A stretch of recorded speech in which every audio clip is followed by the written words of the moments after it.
what Kasota Bobby Wayne. If the government fails to contain the situation, they are normally moving in. So I'm moving in. I'm saying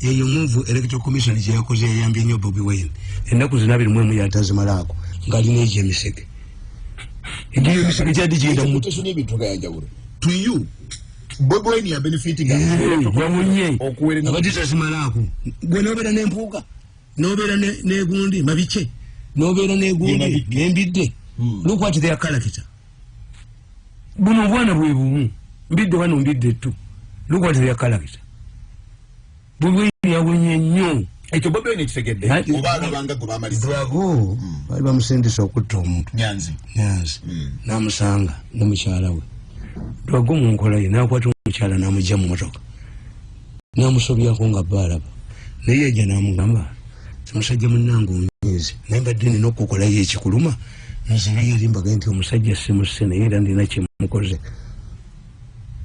so kubibiri okusobya ku mukyala wo n'okutta badde n'okola baki wamba tesinza kuddayo era Drago yagamba sinagenda ke wa Drago yatuyamba nnyo mu taxi nagende wa Drago nga yina ebiwempe mu nyumba yebise kubulizisebo ng'ebiwempe byesimbye bwebiri nemugabo waye olowoleza malogo nganze naga nti ako kayita malogo pasirikale naye nga besimbye bati nga yebase naye nga gubwekyo oyinza okulowooza nti biwempe byeyabisimbaawo nga abasirikale bayimiridde mu biwempe munda atufe yatuyamba nnyo buli wa takisi yenna aba trafiki yakwata omusajja mawumawo bamuyitanga Kalibala nga tabba ne babba Kalibala yali mubbi omanyi bano bamawumawo bano abatrafiki abo bavuga pikipiki bakama baabwe babasaliranga fe ab'emmotoka za takisi kaza sente zikulema enkya tagivuga bajigaba ku daily basis nga fe abatakisi nti leeta emitwalo 10 n'abo abavuga gonde bwe bali Kalibala yali mubbi naye akwata emmotoka yaddulako nga tagimanyi Dwagona mutenga Kalibala yali traffic yamutwala ewiiki 2 ku lutalo mu Ndoza ne Uganda labe sente gyazijja ne tussa ku kikkowe buli yavuganga mmotoka ya takisi ng'agyolekeza ku nyumba ya Dwago awo muzeija ngo wa traffic afukutuka ngejjoga agenda ne mugwamu bazitya yatwala wa traffic mu lutalo Kiseka yali atulemeddeko nga Aleese kampuni bagita Yunato eje tabula mu park Kiseka yali anga mmere wuwe nga wekyamisana kye Dwago yamutege mmotoka teje mwisako bisa Kiseka naduka okujimutera bampita omukazi wali bamuyita Victoria Mukasa nampita niliyo bazitira ki basabwerere bangambiriko bangambiriko ku sente za taxi omusajja mukulu Kiseka ki andi Kiseka ono Dr. Kiseka mumale mumanyi Kiseka ajjake wonga ka yampita eri wansi nga bamugambye nti yasobola okwogera neddulako bali mu taxi bonna nebula bidde ebintu mu Uganda Kiseka yavumanga abantu naye nga mwete mumumanyi Kiseka yatundako Bambala Kiseka Tanzania nga ina ekipikipiki kyatambula n'ekiyiso Islamule Museveni uli yapitete Kiseka Bwakabaka yagamba bwe yayingira UPC mu 69 wise money changes full will never Bwakabaka obote bamujjawo abantu baleeteza Kiseka ku faamu ye musajja bali bamuyita kasajja wegombola n'agenda asasa bane bamuttirawo Museveni yapitete Kiseka ali muntu Kiseka mululu yagenda omukatuliki bamuleta omukatuliki wa polisi e Masaka n'afa kakati n'afa ne bakanti yamukubye empiso Kiseka yayita mu ddirisa okuddoka okutuuka mu nnyendo yajjeka misindi Kiseka yali practicing Kiseka yali agala bakatuliki balaba ku Kiseka nga yingira kerezitembuza yali practicing anti bonna badokita lumu baani bonna baali ba medical assistant obote ku independence n'agamba nti abantu baffe baabatulako they became medical doctors by law of parliament nga sirye makere baba fuula bufuuli yes honorary abali ba medical assistants bonna obote yagamba nti abantu baffe baabatulako is only because an African could not become bali batugeredde nga bano batugerera tyo wa million 5 olaba nkola akakofiira kano nenkambala ne t-shirt ngibule emyaka 2 ne bakatwala omuleza ajoga omulenzi n'agamba sente za publicity yalina okuba nazo agende yasasule mu kampuni nze embwaye nende yenga yasasula oyo omulenzi is worse than Bobi Wine mukoddomi wa Museveni is worse than Bobi Wine ebyafa ebyo mpatambale abantu bajja musekinga bituyamba okushapinga future enegenda kubanga abantu musekinga kone bata mukuvuma mu Rwanda oyo omulenzi yajozesezala by information etali ntuufu kimamala gagattagatta naye kati mwababaddewo abatunulidde ebintu bwemwogera mutuyamba kwakati ensonga zogera nkulabanga ebintu bibaddemu tulina stand off y'abannamawulire kyendowooza nti ebizibu bino mwali nabyo it is not there mbadde nkugamba tujja kukiddako wali kakati n'amawulire nago temumanyi why most of our people are not trained journalists for us we are lucky abazungu bwe bajja wano olina okutegeera ti ebbaluwa ya Ssekabaka Muteesa yafulumira mu lupapula lwa Daily Telegraph era baba abazungu tebakugambangako nti Muteesa yasaba basomi okay Muteesa yali amaze okusinkana Abatuluuki Butuluuki gye tuyita ttake olwaleero miratake Butuluuki kakati Muteesa bw'atunuulira Abatuluuki nga batuuse wonna Sudan n'abatunuulira nga tuli ku level emu Abatuluuki talina kyabafunamu naye n'ategeera nti ensi Abatuluuki basobola ogikola ki ogitwala kubanga abawala bwe yali ayimirirako Muteesa Buganda yalina egye standing army naye nga sipiika akugamba nti Muteesa yamulambuza ku nnyanja era sipiika bw'osoma ekitabo kye agiyita nsi ya nkukunyi Muteesa olukiiko lwa Buganda lwali lumaze okutuula lwakusatu nomugamba nti wali muzungu akinaga nti mumutwala eri gye basuza abawalabu had no respect for these Europeans yali tabatya ye Muteesa kakali Muteesa bw'ategeera nti abawalabu bembadde nina nagamba jjo ono kyamaani w'embaale Mujaasi nemugamba nti ekigambo Mujaasi kitegeeza amme kamanda w'eggye lya Buganda. The commander of the Buganda Army, the Buganda Standing Army, was called Mujaasi. CDF wa Army ya Buganda yaitwa Mujaasi. Mujaasi, it was the title. Mujaasi. That's why people tracing ebintu byawe emundu ekibundubundu Kiswahili ekibundubundu ebbule sira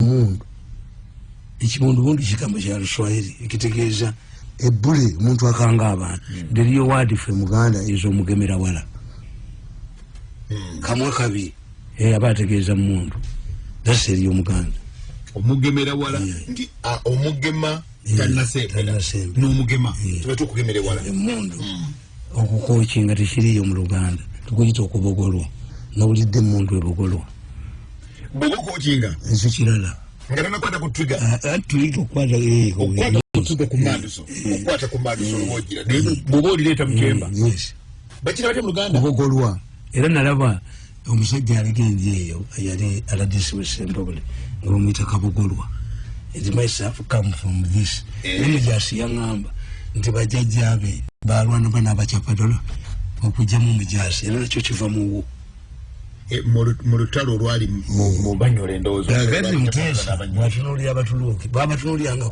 ku kutona makola kigaaleese ne bategeera ekiri ewaabwe because you bring the best era lugati ye yagaana teyatona ye yali azze ku no-fly zone kukuba mwanga Muteesa bwawandika ebbaluwa eri yafulumira mu Daily Telegraph meaning at that time the Europeans understood very well the importance of media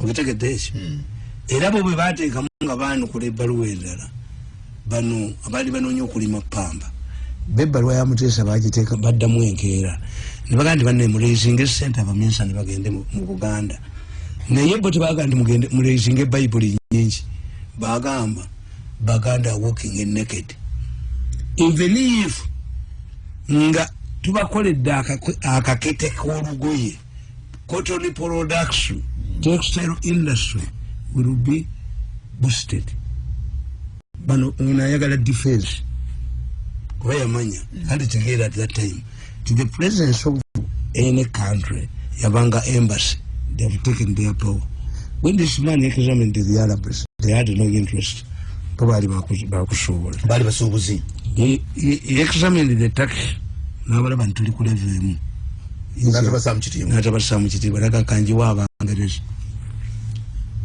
ensi ye nkanjiwa abangereza kakati importance of media abazungu baali bategeera dda empapula za moleki zitegeeza that's why but the pen is mightier than the cheating card nebakugamba bino bibawuza waliwo akajobojja ku ssaawa 4 akutekakina kikasoma bagira kafumba kusawa wenyo nikajobojja mpulira gula ngutolina gula weye bampewo tolina gwa kunoonya mu byogera temuli magezi waliwo ekiwala n'akalenzi enseke yakona kiwala kibi Museveni yalagira kitaawo awasa omwana awasa ennyoko mu byobulaba kuwasa kakati was of these people tebamanyi mawuli we are the first state who said it was a French scholar depending on what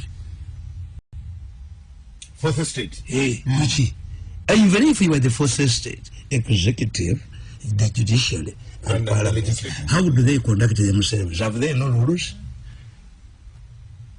we're gonna put a fourth arm ziri arms zo siga anti mubantu mu bakutadde nja tukufudde sebo ozo champions abakulu sai bakina nnyo tebayinza okudya omusajja atasoma ne bamufuula canon does he behave as a rate or as a I know good behaving anga bali bakana kakati guwamu uli buganti bya the fourth state ozo muri abasatu era you must have education bali badde bati kekali education nga bakutwala mu parliament banama uli batulina olwaliro babiro nsingubulira ntibasoma wala kujja kulevu yemu ne parliament ne judiciary ne executive nayenga bo bazze ne kasiya wabwe the moment you say nze Tamale Mirundi am not a model of anything nabaganti the moment tukita guerrilla marketing means an image you cut before joining politics ntize ntambula n'ennyondo yange nebogera njiteno okujijjayo ku reception lingi balekera n'enkomawo n'ekijjawo nakati weno weeri kaasi yino weeri kaasi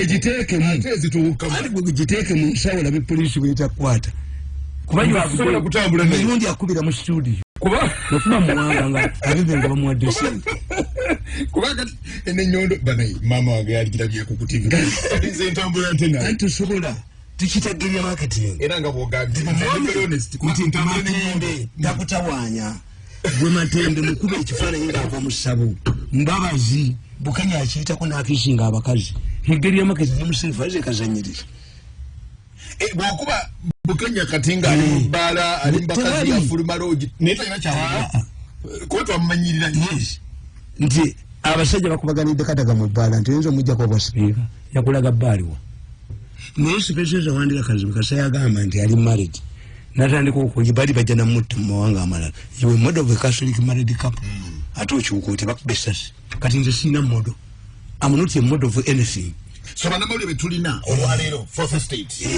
ngabo bogera bagala okujja ku mezi eno etulwako emikono bino ebirala yes nga tebalina kye balina tebamanyi kye ekyokubiri bannamawulire ba Uganda ekibalimu okutegeera bafulumiza lisiti eyamawanga agatuluguja bannamawulire Uganda teriimu kiri France wano ate bagenda ne babalimba bano babukolamu ssente ne babalimba nti mawulire violation y'amawulire determininga aid Egypt yemu ku nsi esinga okufuna ssente za America Ethiopia nakawulidde nga kajobojja ono yalibanga bamuwa ekirabo ekyokukolera emirembe mu nsi kakati ate bali nga kajobojja do you believe this man tajja ababbi tebajja abayekera bana yagala okutula ku ggwanga lye ne bamuwa ekirabo mbogera ku Abiy Ahmed Prime Minister Abiy Ahmed wa Ethiopia anyagula okugulawo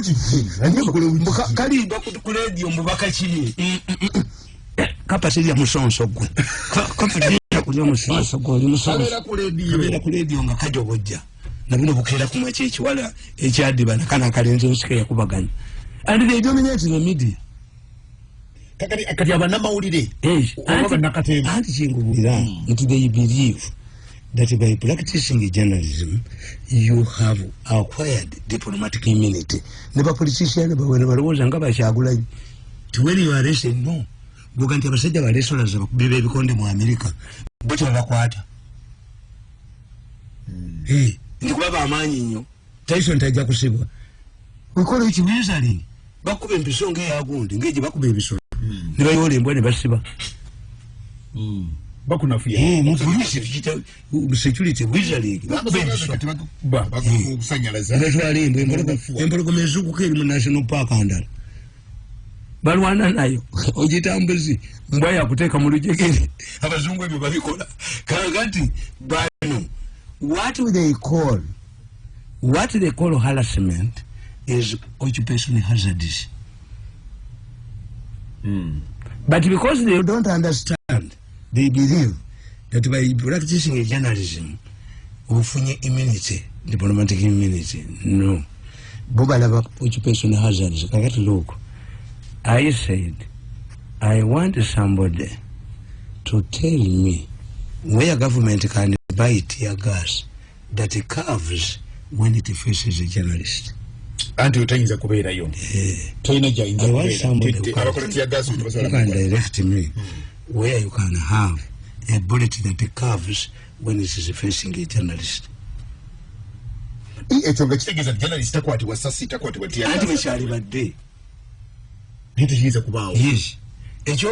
You tell me whether we have a single journalist in prison. One of Uganda.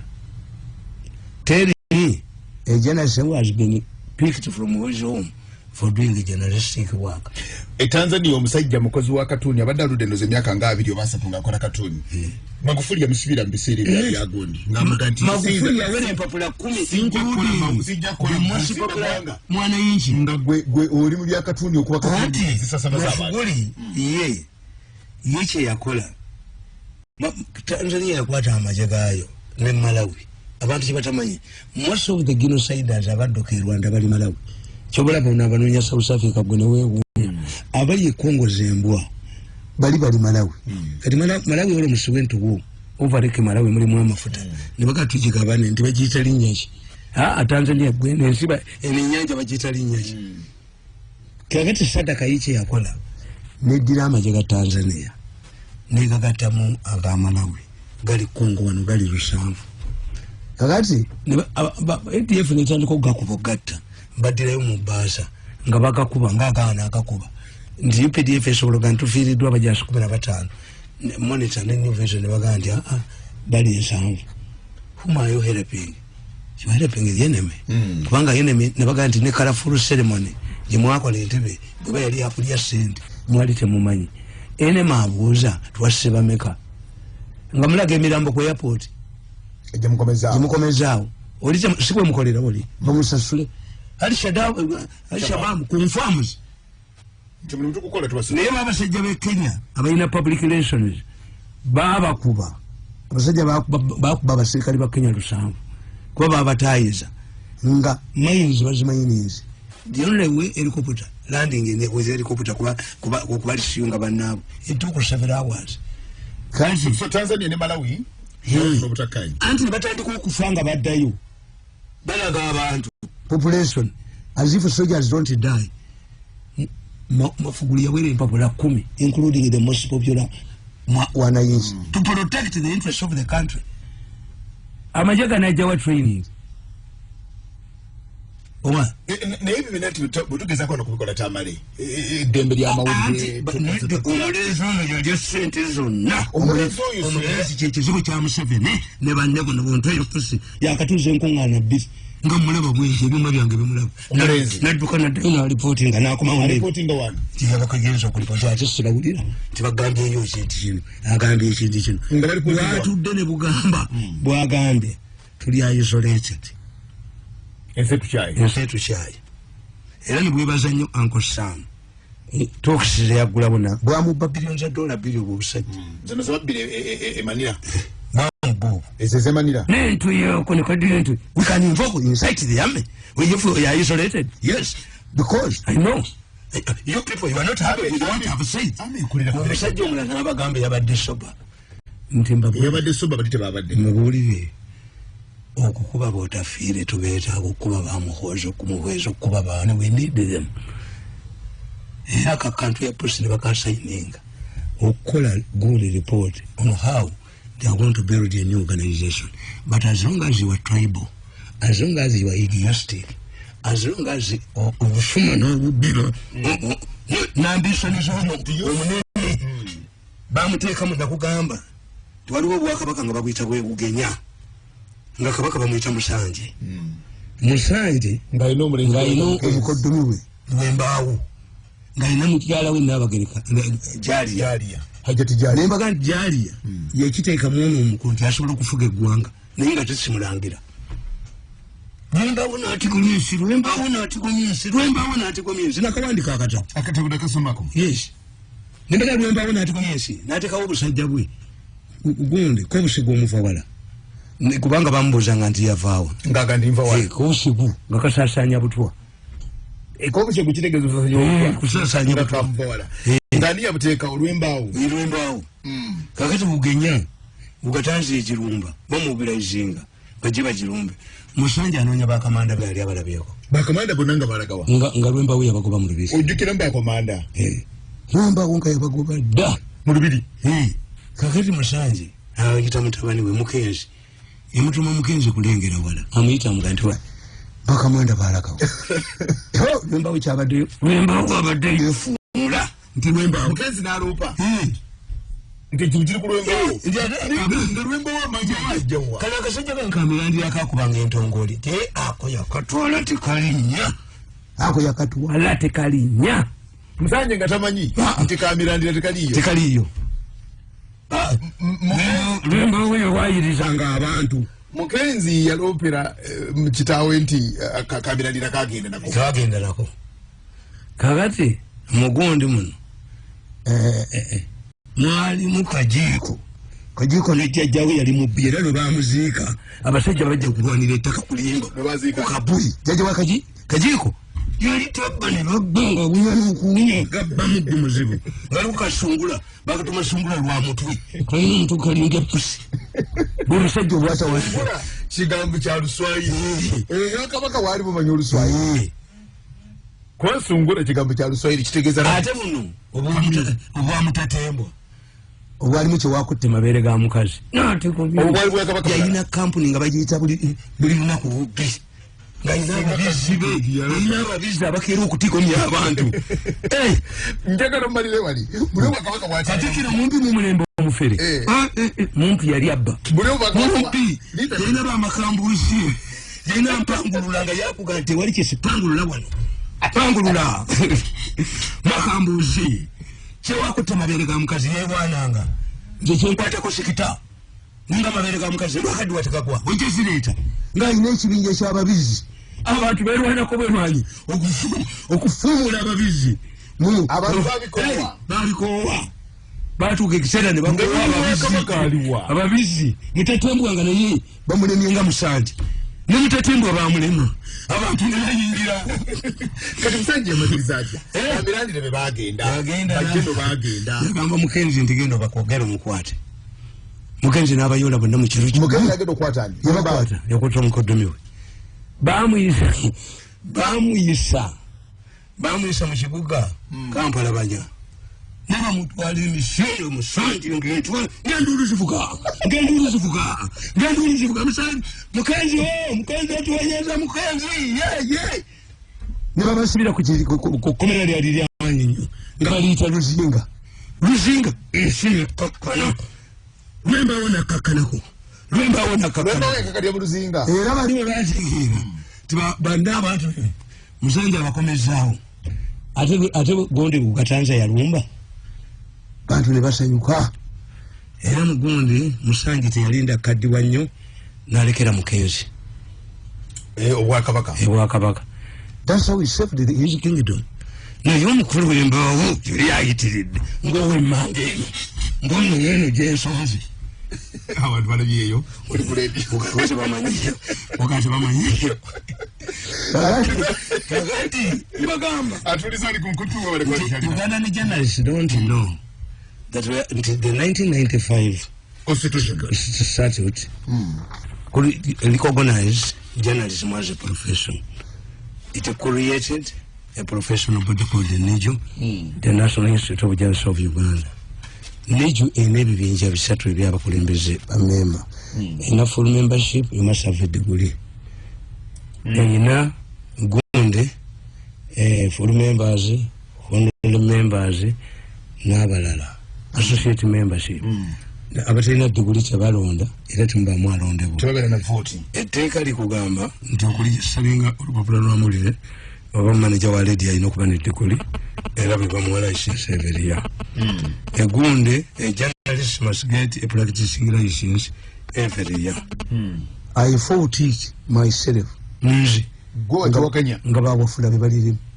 Ekyasinga okunyiiza n'ogenda okusoma degree twagenda mu parliament. Akasajja bali bakayita kapiteni Kasatula. Babuwadde ssente abamuisa babuwadde ssente. Balwanira kino kufuga wujja era badduka bonna.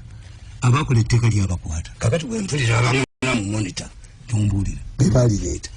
Nze ne mbagamba you cannot recognize journalism as a profession. Why? The problems of journalism are not a profession. I have, in my 25 years as a journalist, I've only gone to court 2 times. Muganziro yantwalayo negumba. Muganzinga kyali PS wa wakati. Yes. People fear.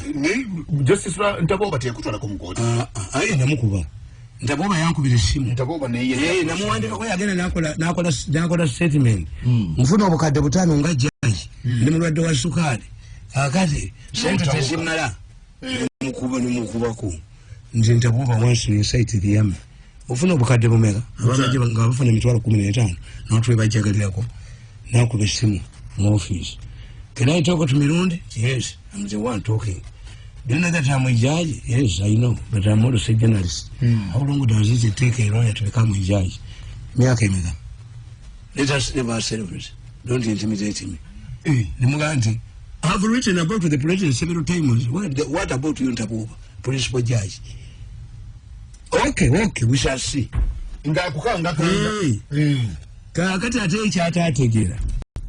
Ntaboba bamujwa Botswana ate wano bamuwa chief justice bwatuuka n'alwana ne Wambuzi kati waliwo forces ezitamwagala nabeera frustrated kati bwe babulya stand up nze ne Ntaboba ne bagamba gwe kati Ntaboba tumufunye Ntaboba tugenda kuwa looya tugenda kuwa sente okuba Ntaboba oyo ngenda okwekeza mirenga nga Ntaboba yeroya Lukutana mwesi Lukutana nga buli misango gwonna Lukutana gwatwala mu kooti kugenda wa Ntaboba era akuwangula yesterday nga pattern ogiraba giraba ko gwe n'ogamba nti atugende mu kooti